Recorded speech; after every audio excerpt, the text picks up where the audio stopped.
Je voudrais du soleil vert, des dentelles et des théières, des photos de bord de mer, dans mon jardin d'hiver.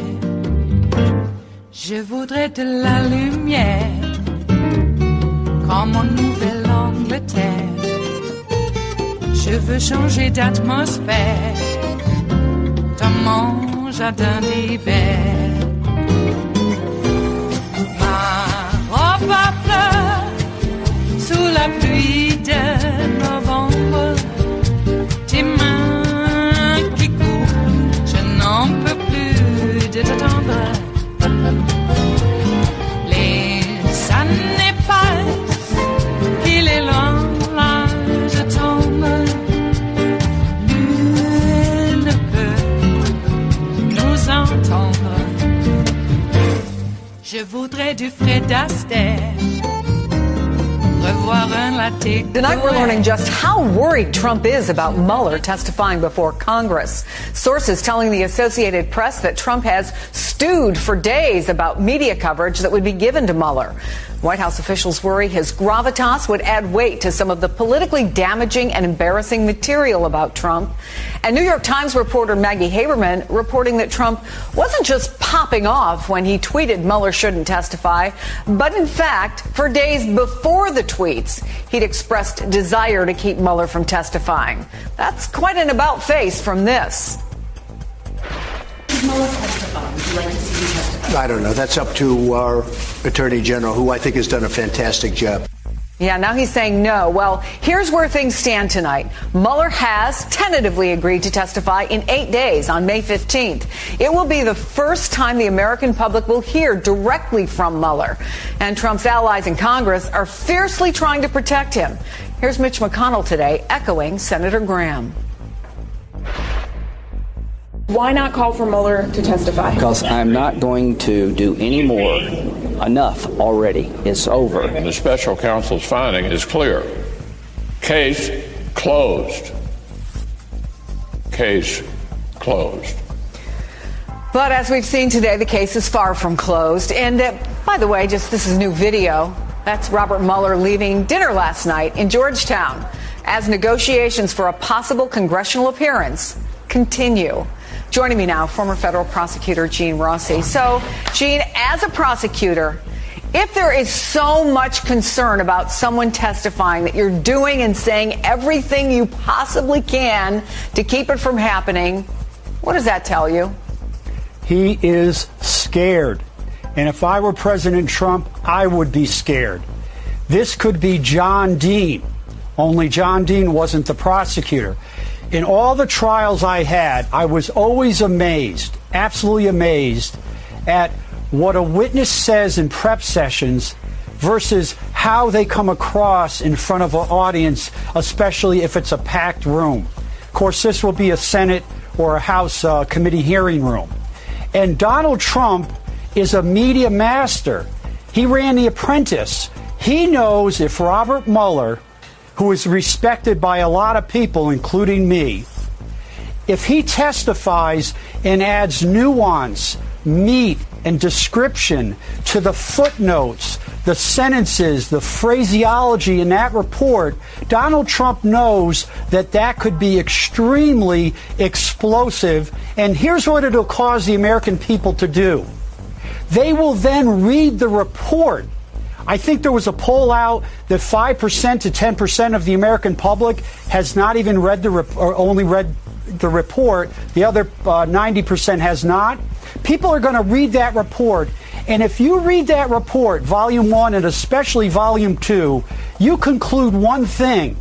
This is not how the President of the United States should act. Well, let me go back to Mueller testifying because, let's remember that Trump completely said time and time again that this report totally exonerated him. Right. But I think to your point, there's sort of another nuance that the AP story points out. Trump has long known the power of televised images and feared that Americans would be captivated by seeing and hearing Mueller, who has not spoken publicly since being named special counsel. He was virtually a ghost during the entire time of this investigation.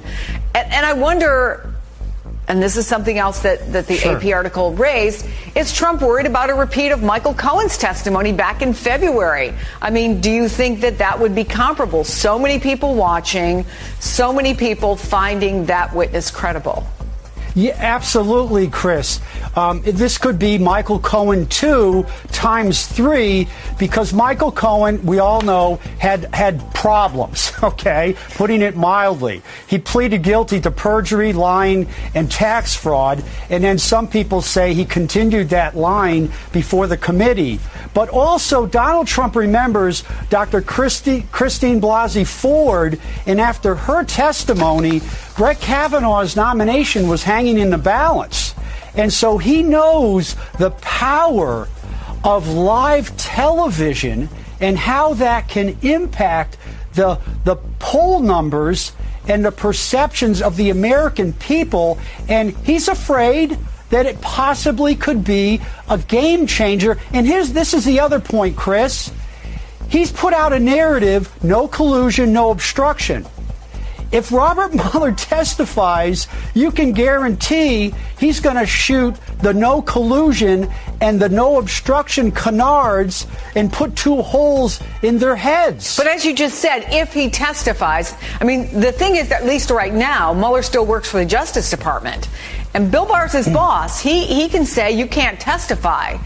I mean, so you've got Bill Barr, who can say you can't testify. He's facing contempt charges from congressional Democrats who are the ones who want to hear from Mueller. I don't know. Is that a little bit of a conflict there? Well, here's the thing, Chris. You could have a congressional subpoena issued for the testimony of Robert Mueller, and the Congress rightly could argue that executive privilege is trumped for several reasons. One is the easy one. There's a waiver. And that one is a slam dunk in my view. 2, the crime fraud exception.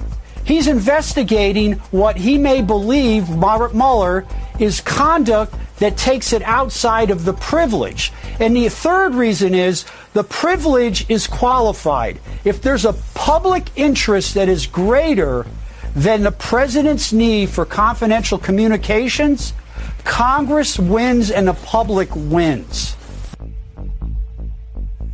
It is Wednesday, the 8th of May of 2019, and you are in West Coast Cookbook and Speakeasy. I am your chef de cuisine, Justice Putnam, and our daily special is Smothered Benedict Wednesdays. Will no one rid me of this priest? Hey, and while you're at it, how about some bishops? A cardinal might be a fine target as well. Take him out to lunch. Take him to the Vatican Bank. See if they can get a loan that they can maybe give to Trump at, 800% interest? Is that enough? He won't pay anyway. Jeez. Wow. Well, that's pretty fun. A lot happened overnight, and one of those is that it looks like Trump lost a lot of money in 9 years, and that's only up until the middle of the 90s. What's happened since then? Well, we can only imagine. And I don't think we have to imagine much, since most of it is already known and out in the open. I suppose we could look at all the kleptocrats and the oligarchs who have bought up properties right and left to, launder money, hide money, whatever. It's all nefarious, and Trump is all part of it. And I guess about 30% of the U.S. population think that that's really good. And that will always be the toxic rump of American politics. And of course they would go for Trump. They're the toxic rump. Yeah. It's all connected, folks. Everything is connected. Yeah. And then looks like Bill Barr is going to insist that Trump impose executive privilege on the Mueller report. Executive privilege.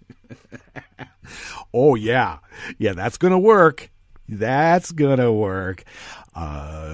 We were told that we weren't going to get any of his taxes, and somehow we've got from 85 to 94, or, yeah. So there you go. We'll get him one way or another, Donnie. And it won't be fun for you. And it's not going to be fun from here on out either. Things are truly coming to a head now. I suppose that in another administration, they would just tell people to go shopping. Go shopping. The colors are really just, what are they, blue or are they orange? What are the warning colors? Blue or orange? Yeah, well, there are a lot of people who are just going to go shopping. But their dollar won't go very far because of tariffs on the Chinese that's supposed to hurt us. No wonder the guy lost $1 billion and more. That's only for up to the mid-90s. How much has he lost since then? I know. He says it was for sport. So, Donnie, you're telling us that cheating at taxes is no different than cheating at golf? Probably isn't. And everybody knows you're doing it. And maybe golf is a little bit different than taxes. Because we're talking about taxes. Wow. What's all else is on the rest of the menu today? Because we've got somewhat of a day, and that was quite a bit at the top there, because Trump is scared of Mueller's explosive congressional testimony. I mean, look what we found out from the New York Times article. I mean, come on. On the rest of the menu in the Bistro Cafe of West Coast Cookbook and Speakeasy, Trump and Pompeo killed the Arctic Accord that accurately stated climate change threatens the region. Well, of course they did. I mean, we need a Northwest Passage. More sea ice is melted. That means there's more ships that can fill up that space. Breaking long-standing precedent, Steve Mnuchin briefed top GOP donors as Trump's taxes were released. And an American caravan crossed the Canadian border to buy affordable diabetes drugs. That's where we are, folks. People have to go to Canada. After the break, we move then to the chef's table, where the U.S. military announced that B-52 bombers will be part of the force that Trump will use to saber-rattle against Iran. Well, look, if everybody knows about his taxes, he's got to have a war. It's how it works. It's so transparent. He is the most transparent president in the history of the United States. You know exactly what he's doing, no matter how hard he tries to hide it. And a U.S. appeals court ruled that Trump can continue sending asylum seekers to Mexico, while the government appeals a lower court ruling that found the policy violated U.S. immigration law. All that and more on West Coast Cookbook and Speakeasy. Bon appetit.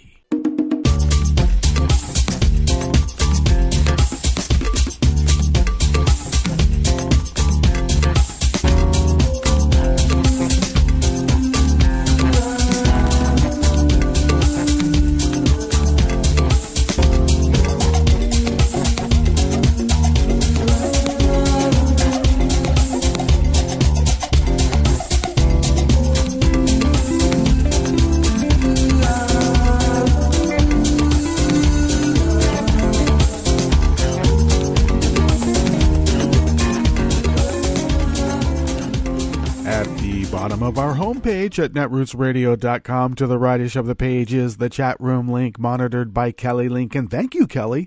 She's going to be going to some journalistic symposiums, and she'll be taking notes. So stay tuned for that. We'll fill you in. Or she will. We all will. So thank you, Kelly, for doing all that you do. And if you would then take a gander to the left of the page from the chat room link at the bottom of our homepage at netrootsradio.com. You will notice the link to become a recurring Patreon of Netroots Radio. And that recurring contribution not only helps us pay the bills, but now it's also so that we can buy machinery that will be wearing out, because it already is. 8 years of continuous online broadcasting. That's right. 24/7, 365 is how they put it. And for 8 years, not on these machines. We had to buy some machines in the midst of all that. And now these machines are running their, well, much more and beyond their supposed allotted time. They've been workhorses and they continue to work. But we're going to need to get something newer. And your recurring contribution will help us achieve those ends and keep Resistance Radio resisting as the founders originally intended, all the way back, even before Washington. Indeed, because did they know about radio then? Of course not.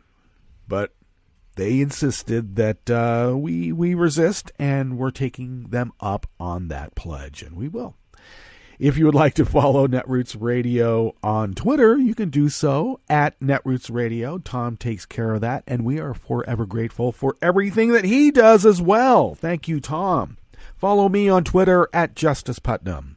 I post the show notes and links diary on Daily Co's about 10 minutes before showtime, and then scramble to get the links out there on social media, so look for them. And you can follow the show on Twitter at Cookbook West, and pick up podcasts by way of Spreaker, Stitcher, TuneIn, iHeart, iTunes, YouTube, and, of course, wherever podcasts can be found. Well, I had a really nice day yesterday, of course. Quite a bit of work in the morning, scrambling around and getting everything watered. My garden is coming up fine so far, except I do have this plant, an invasive plant, almost like a monster. It does provide a tremendous amount of shade, but there's some confusion on whether it is a kind of milkweed, which is good because it would attract butterflies and, the kinds that you need. Or it might be wild hemlock, which would cause rashes and, problems. So I had this plant come up in a corner of my raised bed. Came up through the ground, through the raised bed in the corner of where I'm growing some corn. How dare it? And so of course, I'd put on gloves just to be on the safe side. And hacked away at it and tried to dig it out. I guess I'm just going to be hacking at it to keep it at bay and down, because the thing will take over in shade. It does provide a tremendous amount of shade, which is very nice around here when it gets really hot. And when we do the weather, I'll fill you in on how hot it's going to be getting in the next week or two. But that was a little bit of work in the morning and getting everything watered and cleaned up and picked up. Just regular chores. But my brother-in-law and my mother do have issues with, how shall we put it, pain. And they do. They have pain. My brother had brain surgery not terribly long ago for a tumor. Ouch. And some of the work that had to be done pinched some nerves or did some sort of neurological damage. But regardless, went to a pain management class here in the area, and I've like to think that I've been managing my pain quite well. I don't take drugs. Well, as I put it, I never take drugs for medicinal reasons, ever. That's how they get you hooked. I mean, come on, recreation, that's something different. But all joking aside, I prefer not to take medicines, especially over-the-counter medicines. Well, geez, mess up your kidneys and livers for sure that way. But really, the prescribed medications I saw very, very, very long ago, that's a for-profit endeavor. And they want to get you hooked. And then they got you hooked. Next thing you know, you're forced to buy diabetes medicine at such terribly high inflated prices, we're going to tell a story about people who had to go to Canada to get something a little bit more reasonable. So that's where we are, and we do know that there's a tremendous opiate overprescription market that has been going on for quite some time. And now, not so much the pharmaceuticals, but I believe doctors and hospitals are addressing these issues. So, once again, I like to think that I understand how to manage pain, and I do. But there's strategies that can be harmful, and there's strategies that can be beneficial, and one needs to be reminded that some things that may have been considered beneficial might not be so anymore now that the numbers have been crunched. So it was an interesting class. Goes on for a few more weeks. And so rather than just be the limo driver of sorts, I sat in on the class as well and gleaned something positive out of it, and it was a good day. So there. All right. Let's get on with what we have here in the Bistro Cafe of West Coast Cookbook and Speakeasy. Smothered Benedict Wednesdays. Oh, yeah. It's really just a lovely egg dish with a velvety hollandaise sauce. Not too much. Sometimes they just drench it. Smothered doesn't have to be, inundated, shall we say. Just smothered. Joe Rahm of Think Progress brings us this first offering here in the Bistro Cafe of West Coast Cookbook and Speakeasy. The United States killed an accord yesterday, Tuesday, with other Arctic nations on how to address regional challenges. Why? Well, the Trump delegation, led by Mike Pompeo, would not accept an agreement that stated climate change seriously threatened the polar region. Yet, just last year, the White House released a 1,000-page report by top U.S. scientists explaining that Trump's anti-climate policies would devastate the Arctic. I think in some circles that's called talking out of both sides of your mouth. Well, of course grifters do that. That's how they grift. Remember, if you don't know what the con is, you are the mark. So, for the first time since its creation in 1996, the Arctic Council, which represents the 8 Arctic nations and indigenous peoples, failed to release any final declaration stating a joint agenda. Wow. That's deconstructing the administrative state, isn't it? But the Trump administration is not satisfied with merely destroying the Arctic by blocking domestic and global climate action. Rather, top officials appear to be cheering it on and mocking the victims of their self-destructive climate policies. Pompeo addressed the annual ministerial meeting and bragged about the economic opportunities being created by the rapidly melting Arctic. Steady reductions in sea ice are opening new passageways and new opportunities for trade. Mike Pompeo is a Christo-fascist. What is he doing in government in the first place? Well, we know. Deconstructing the administrative state for God and his wallet, too. He then reeled off stats about all the mining and drilling that can commence as the region continues to melt. Fossil fuel exploration that will accelerate the warming that is destroying the region. It houses 13% of the world's undiscovered oil, 30% of its undiscovered gas, he said. Yeah. Well, it was undiscovered. How do you know it's there? And at what percentage? I never understood that part. Well, I do, but I just don't get it. Pompeo never used the term climate change in his remarks and never mentioned that the White House released a report last year admitting its climate policies will cost Americans $500 billion a year and lead to Arctic warming of 15 degrees Fahrenheit or more.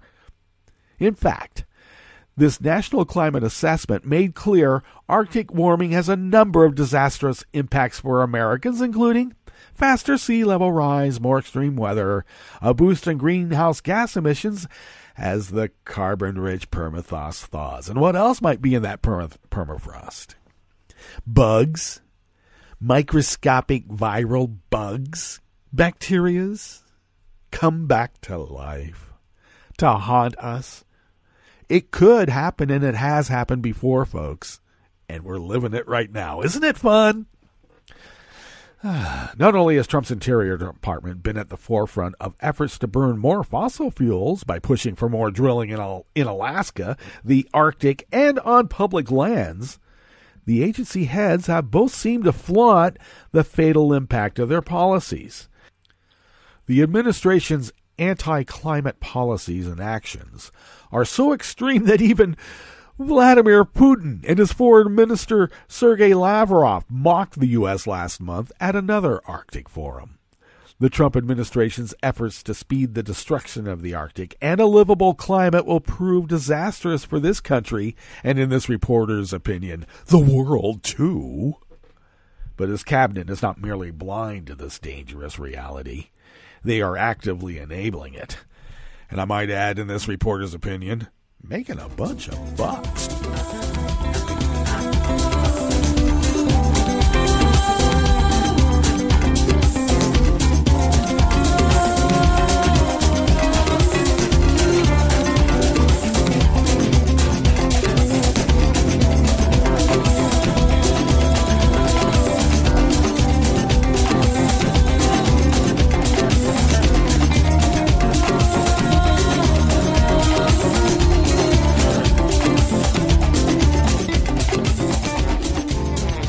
Dominique Jackson of Raw Story brings us this next offering here in the Bistro Cafe of West Coast Cookbook and Speakeasy. Treasury Secretary Steve Mnuchin gave an address to top donors backing Donald Trump's 2020 campaign. Mnuchin spoke to the donors a day after he rebuffed a request from House Democrats to turn over 6 years of Donald Trump's tax returns, and after the stock market dropped more than 400 points. There's a legitimate concern that people may get the impression that they can get not just on Trump's good side, but the Treasury Secretary's good side by donating or raising money for his campaign, government ethics professor Kathleen Clark told the Washington Post. The report went on to explain that Mnuchin was not listed as an official speaker of the event. The event with top executives and donors was held at the Trump International Hotel in Washington. Nah, no collusion. And I have to say, the reason that he wasn't listed as an official speaker is because then that's a clear violation of the law. And as this article spells out, the people in the Trump administration are well aware of it, and they do try to bend over backwards to make it look like they're not breaking the law. Look like it. Treasury secretaries in recent years have avoided attending fundraiser events with people they could be tasked with regulating, in part because of their unique role in overseeing a broad swath of companies in the financial system. Cabinet secretaries can appear at campaign events as private citizens without violating the Hatch Act, but the law prohibits them from being named by their official title in connection with their appearance, either in introductory comments or official event materials, and from soliciting donations. However, Tim Murtaugh, a spokesman for Trump's re-election committee, said that all laws were abided by. Throughout the course of all the administration, cabinet secretaries have engaged in political events in their own time, Murtaugh said, and the campaign and the administration know the rules, and appropriate precautions will be made to make sure that his participation is appropriate and permissible. Just don't call him the Treasury Secretary. Call him Steve.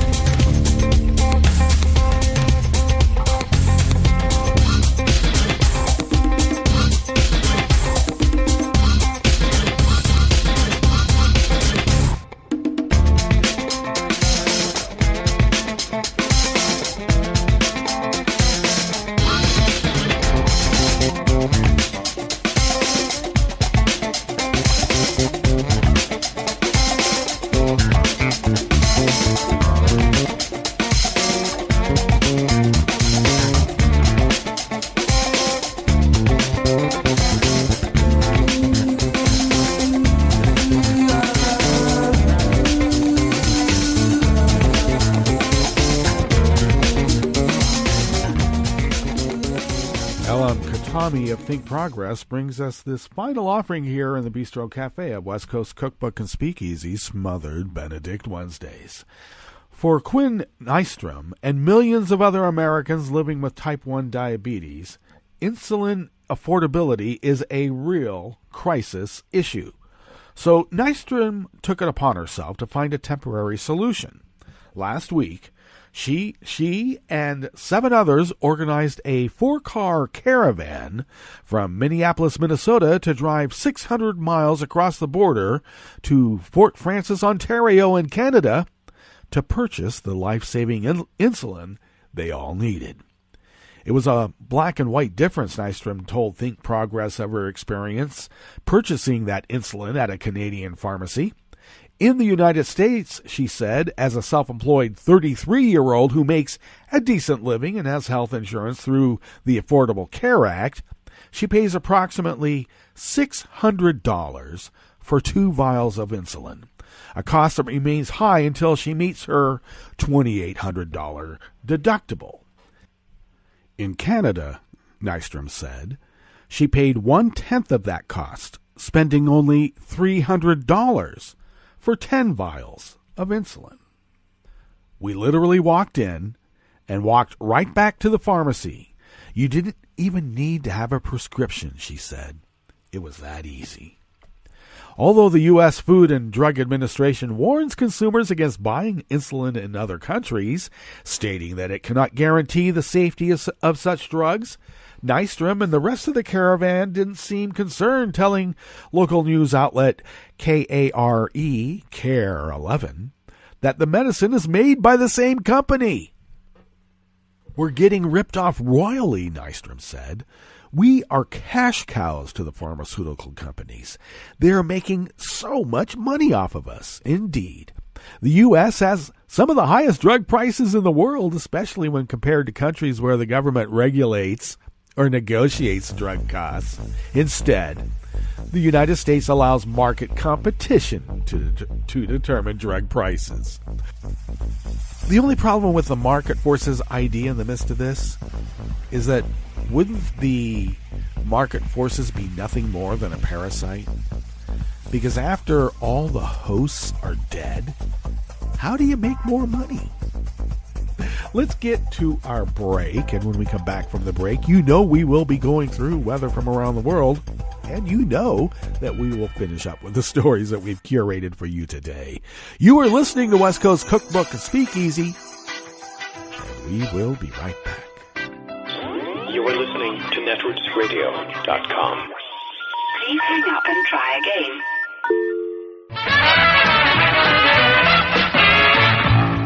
From a point at sea to the circles of your mind, a new force is at work for planetary transformation. New radio for a new Earth.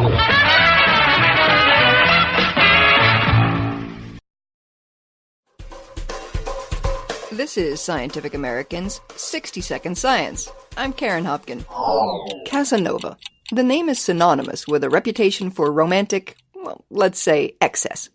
But a new study suggests that the real Giacomo Casanova may have exaggerated his sexual exploits. Not in terms of their sheer volume, but in their infectious aftermath. Because though Casanova claimed to have suffered several bouts of gonorrhea, researchers could find no traces of the responsible microbe on the pages of the womanizer's handwritten memoir. The findings will appear in the journal Electrophoresis. Casanova's memoir, completed in 1798, fills 12 volumes, and its English translation runs to 3,500 pages. In this tell-all, Casanova tallies some 122 lovers and confesses to recurring gonorrheal relapses. To investigate these claims, researchers turned to a technique they'd previously used to positively identify the bacterium that causes plague on the pages of death registries from 17th century Milan. Thus, we thought we would be able to detect the gonococcus on Casanova's pages, since he candidly admitted in his memoirs having been infected by gonorrhea in his first sex intercourse at the age of 18 and having suffered from relapses of the sex pathology along his lifetime as a gallant lover. Pier Giorgio Righetti, Professor Emeritus at Milan Polytechnic. Righetti and his colleague, Gleb Zilberstein, who heads a company called Spectraphon in Israel, developed a handheld device that allows them to capture and characterize protein fragments and other macromolecules from the surface of historical documents. Such biological materials can get stuck to a manuscript when, say, someone licks his fingers to more easily turn the book's pages, leaving behind traces of potentially infected saliva. But in the case of Casanova, as that goes, no traces of gonococcus could be detected. They did, however, find traces of cinnabar, a red pigment containing mercury sulfide. At the time, that chemical was used to treat the sexually transmitted diseases du jour, including syphilis and gonorrhea. It is thus quite likely that Casanova had been using mercury sulfide to cure a relapse of his pathology. So it could be that his infection was in remission when Casanova penned the 3 or 4 pages of chapters 1 and 2 that the researchers were able to examine. And that in addition to his way with women, Casanova also had a deft hand with 18th century pharmaceuticals. Thanks for listening. For Scientific American's 60-Second Science, I'm Karen Hopkin. This program is presented by the Centers for Disease Control and Prevention. In 2017, approximately 1 in 6 high school students reported a sports or physical activity-related concussion. Immediate symptoms of a concussion include headache, nausea, and double vision. Long-term, the effects of such injuries, particularly those that are more severe, can be life-changing. Healthcare providers, coaches, trainers, and parents should be aware of the symptoms of a concussion and how to treat them. A concussion protocol should be developed that includes withholding an athlete from practice and competition until all symptoms are resolved.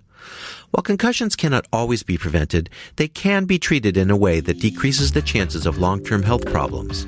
Thank you for joining us on A Minute of Health with CDC. For the most accurate health information, visit cdc.gov or call 1-800-CDC-INFO.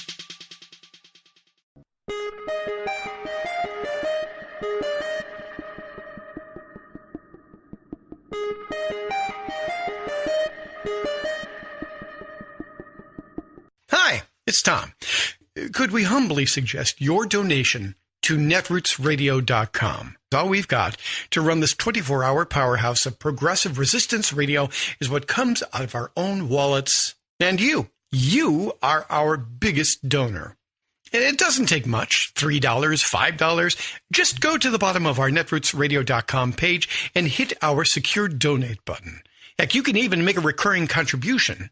And you'll get a wondiferous pair of Netroots radio stickers for application to your backpack, your bumper sticker, or your banjo. Well, it's up to you which backpack you want to put it on. So donate what you'd like at the bottom of our netrootsradio.com's homepage. Because you are our biggest donor.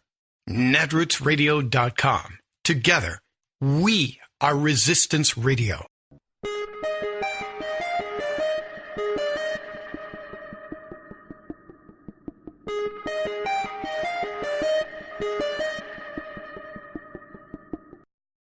Quote, on April 2nd, the Federal Department of Justice issued a horrifying report on Alabama's prisons that contained graphic accounts of prisoners being tortured, burned, raped, sodomized, stabbed, and murdered in unsupervised dormitories. I'm Bill Newman, and this is the Civil Liberties Minute. The just-quoted New York Times article went on to report that Alabama prisons are lousy with corruption, rife with drugs and sharp knives. They are crammed full of inmates, holding 2 to 3 times their maximum capacity. And the prisons are way understaffed. Officers often stand behind a barricaded, secure area and tell inmates who have fled to them looking for safety to go get a knife. Torture in Alabama prisons is not legal or constitutional, but it is and has been facilitated, condoned, sanctioned, and accepted. These conditions continue because people on the outside generally pay little or no attention, proving the maxim that prison walls are meant as much to keep the public and the press out as they are to keep the prisoners in. Here's an update. The Department of Justice has threatened to sue the state of Alabama and its prison system.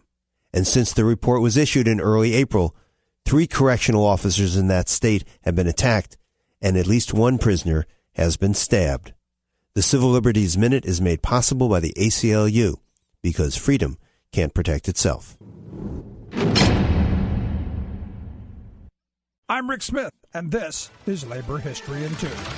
If you are a member of a union, how well do you know your union's history? You might be surprised to find how far back that history goes. Such is the case with the Brotherhood of Locomotive Engineers and Trainmen. The BLET is one of the oldest unions in the United States. Today, the BLET has about 500 locals, but the union started with just a dozen men.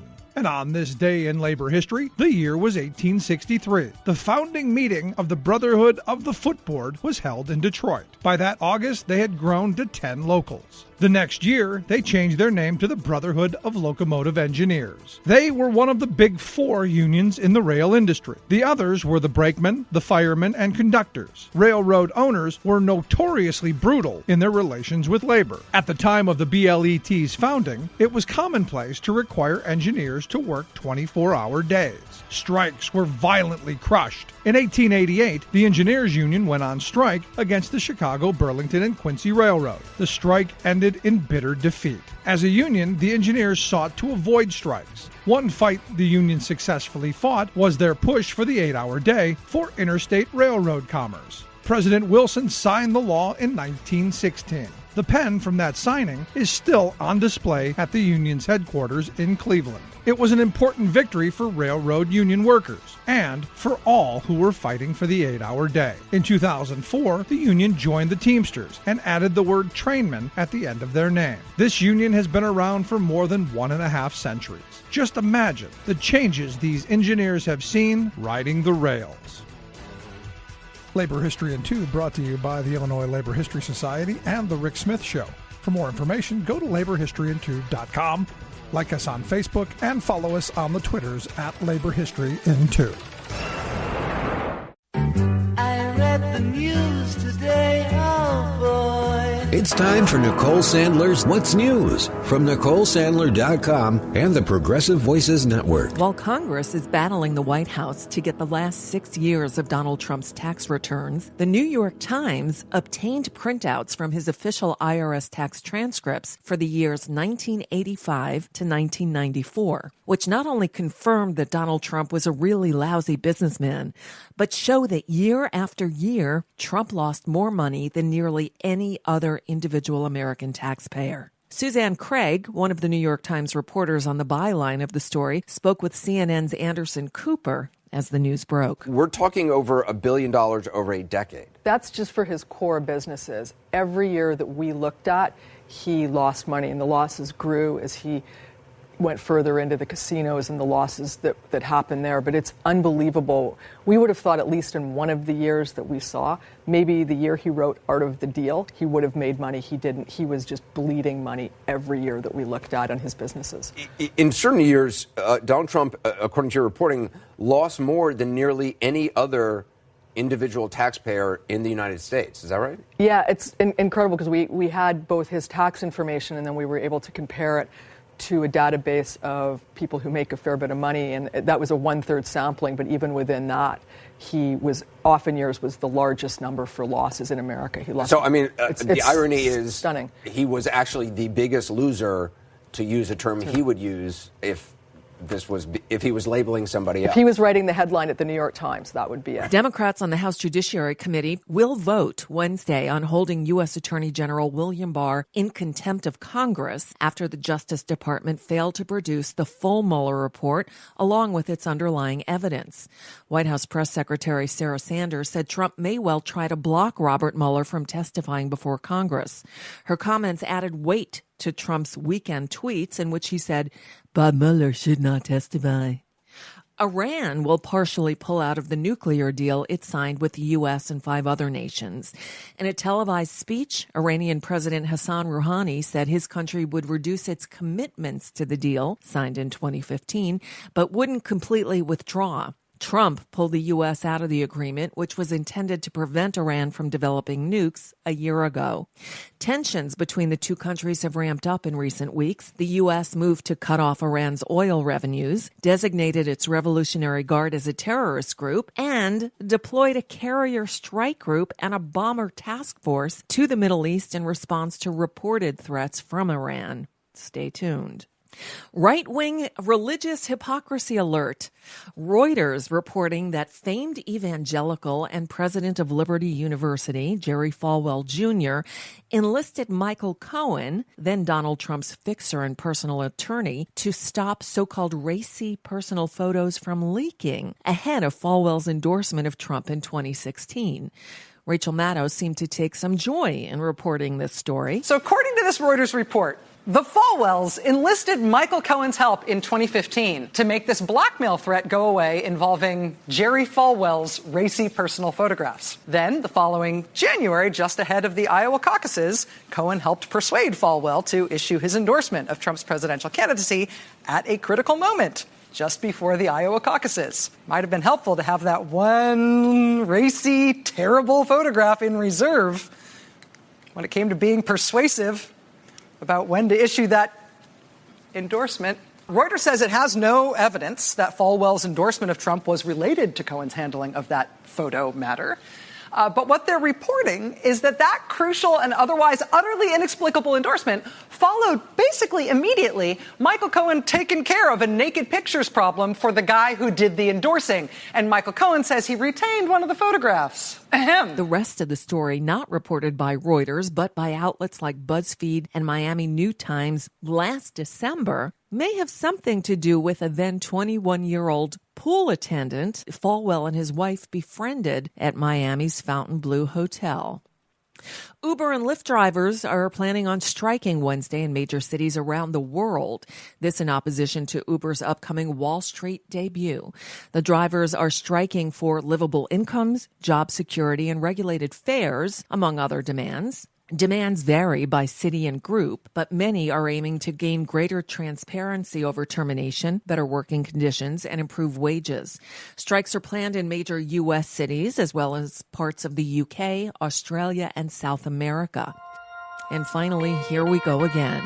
One student was killed and 8 others injured after 2 suspects entered 2 classrooms at the STEM school Highlands Ranch in suburban Denver and opened fire Tuesday. The 2 suspects, both believed to be students, were taken into custody after a struggle with police. The school is just 7 miles away from Columbine High School, which just marked the 20th anniversary of one of the nation's first and worst school shootings 2 weeks ago. But I know one thing, if it were up to me, take away the gun. And that's just a bit of what's news for now. I'm Nicole Sandler. If you appreciate these reports and the Nicole Sandler Show, I hope you'll consider making a contribution. My work is 100% listener supported, and I can't do it without your help. Find out more at NicoleSandler.com/donate.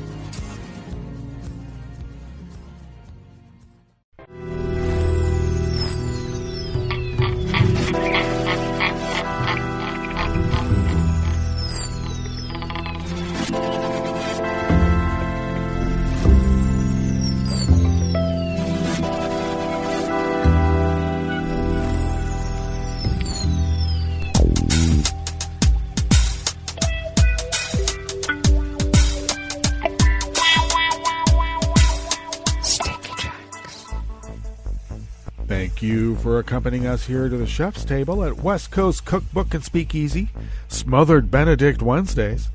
We always begin weather from around the world along the banks of the Rogue River in the Rogue River Valley of Southern Oregon on the west coast of the continental United States of America, where it is currently 52 degrees Fahrenheit. We're going to be a tad warm today, as we were yesterday, topping out, probably around 84. Forecast is really low to mid 80s. I think we'll get to about 84. And winds are out of the east right now at 1 to 2 miles per hour. We call that light and variable. Though they will be picking up as they usually do, but heading out of the north at 5 to 10 miles per hour in just a couple of hours. And we'll continue out of that direction and clip tonight as well, when we will have lows around 55, 56. Sunny tomorrow, as well as sunny today.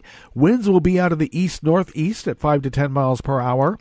And we will have a high of 88 to 90 degrees. And it looks like we're going to have pretty much mid-80s over the weekend. And then next week, we will be coming down into the low 80s. And then Tuesday looks like they are continuing to give us a forecast for rain of that day.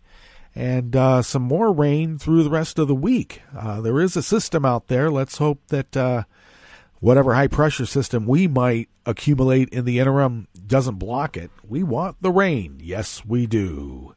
All right. Looks like the grass pollen is high. Air quality index is in the good range at 22 parts per million. And that daytime UV index has come down into the moderate range at 5. That's very interesting. Barometric pressure is rising at 29.93 inches. Visibility is up to 10 miles locally. And relative humidity is at 68%. So getting drier. Weather from around the world is brought to you by people's personal weather stations that they purchased. These people planted these purchased personal weather stations somewhere on their property, and these people positively live around the world. Crowdfunding weather reports. We like that. London is 58 and partly cloudy. Paris is 54 with rain. Rome is 66 and sunny. Kiev is 50 degrees and cloudy. Kabul is 74 degrees with showers in the vicinity. Hong Kong is 67 with a rain shower. Tokyo is 65 and partly cloudy. Sydney, Australia is 58 and clear. San Francisco, California is 53 and cloudy. And New York, New York is 65 degrees Fahrenheit and mostly cloudy. And that is weather from around the world, brought to you by people's personal weather stations that they purchased. These people planted these purchased personal weather stations somewhere on their property. Then these people positively live around the world.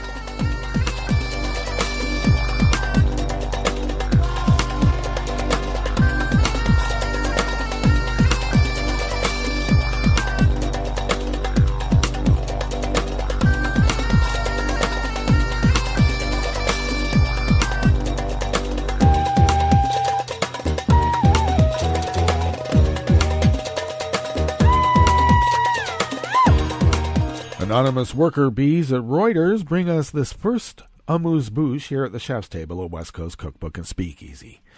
The U.S. military said yesterday, Tuesday, that B-52 bombers will be part of additional forces being sent to the Middle East to counter what the Trump administration says are clear indications of threats from Iran to U.S. forces there. Of course, there's clear indications. His taxes just got released in that New York Times article. White House National Security Advisor John Bolton said on Sunday that the U.S. was deploying a carrier strike group and a bomber task force to the Middle East. Oh, wow, saber-rattling in the Middle East. Captain Bill Urban, a spokesman for the U.S. Central Command, said that the bomber task force would consist of B-52 bombers. U.S. officials speaking on the condition of anonymity said 4 B-52s would be deployed, though that number could change. The United States has regularly maintained a bomber presence in the region, and B-1 bombers were there as recently as last month. The B-52 is a long-range, nuclear-capable bomber, just like in Dr. Strangelove. Hee-haw! The military also confirmed that the Abraham Lincoln Carrier Strike Group had already been scheduled to go to the Middle East, but that its movement was expedited due to a heightened tension with Iran. Oh, you mean the Mueller report came out and the screws are getting tighter on Trump? Wag the Stollen, my friend.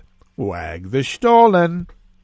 U.S. Central Command, which is responsible for U.S. military operations in the Middle East and Afghanistan, requested additional forces following recent and clear indications that Iran and proxy forces were making preparations to possibly attack U.S. forces in the region, Urban said.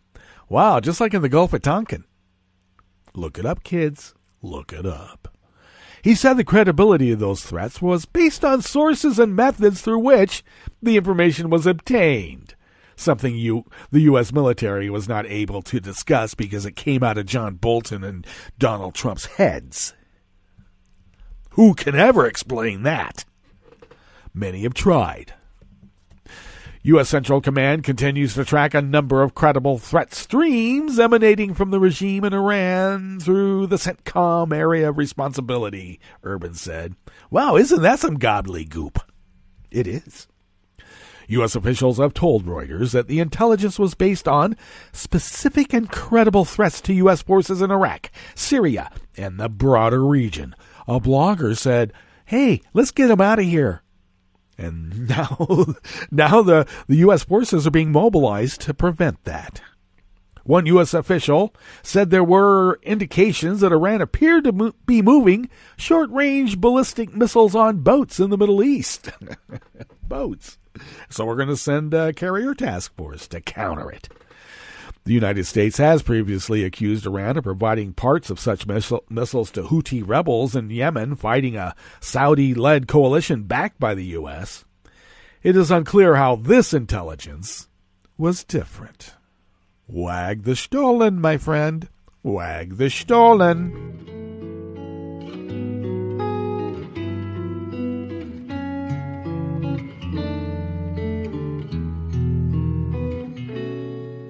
Je te donne ce mon amour pour la vie entière. La promesse de me trouver à tes genoux. Aussitôt que tu m'appelles, rester toujours fidèle.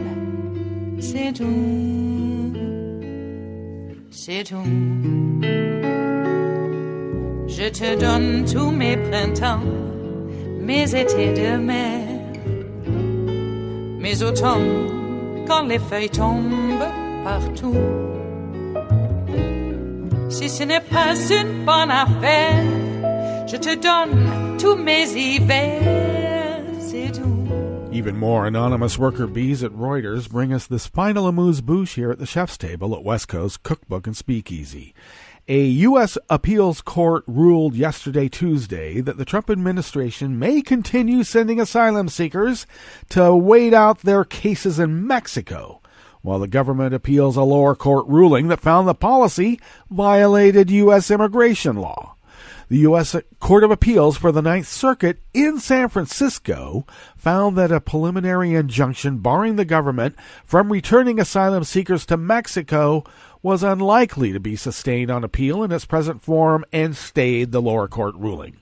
The Department of Homeland Security is likely to suffer irreparable harm absent a stay because the preliminary injunction takes off the table one of the few congressionally authorized measures available to process the approximately 2,000 migrants who are currently arriving at the nation's southern border on a daily basis, the judges said in issuing the stay.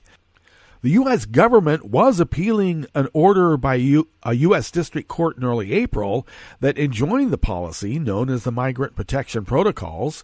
That program, launched in January, was one of many policies aimed at slowing rising numbers of immigrants arriving at the border, many of them from families from Central America that has swelled to the highest in a decade. The government argues that the MPP is needed because so many asylum seekers spend years living in the U.S. and never appear for their court hearings before their claim is denied and an immigration judge orders them to be deported. That's a lie. They are absolutely lying, and let's make that clear, all right? And also, you have to present yourself to Border Patrol in this country to ask for asylum. So they're moving the goalposts a little bit and saying, oh, we're sorry, but you were held in Mexico and you don't apply. It's sort of like a Guantanamo. No man has freedom. No man has civil liberties.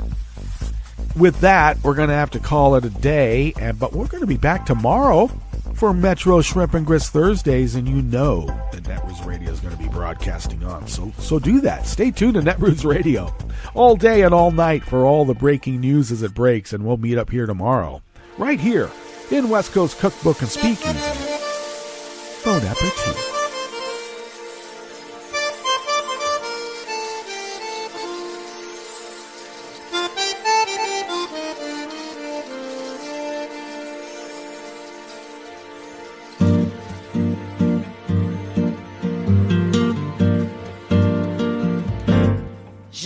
voudrais du soleil vert, des dentelles et des théières, des photos de bord de mer, dans mon jardin d'hiver. Je voudrais de la lumière, comme en Nouvelle-Angleterre. Je veux changer d'atmosphère, dans mon jardin d'hiver. Ma robe à fleurs, sous la pluie de novembre, tes mains qui courent, je n'en peux plus de t'attendre. Les années passent, qu'il est loin, là je tombe.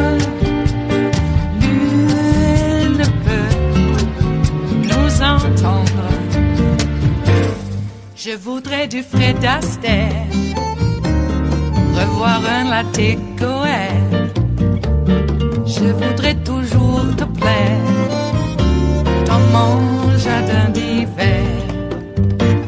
Je veux déjeuner par terre, comme au long de golfe clair, t'embrasser les yeux ouverts, dans mon jardin d'hiver.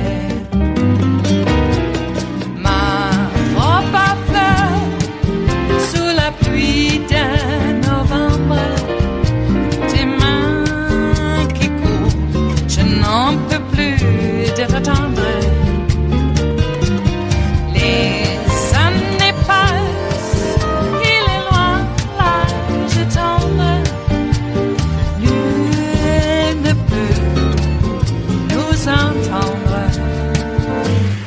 Ba-da-da-dum-di-da-dum, ba-da-da-dum-di-da-dum, ba-da-da-dum-di-da-dum, dans mon jardin d'hiver.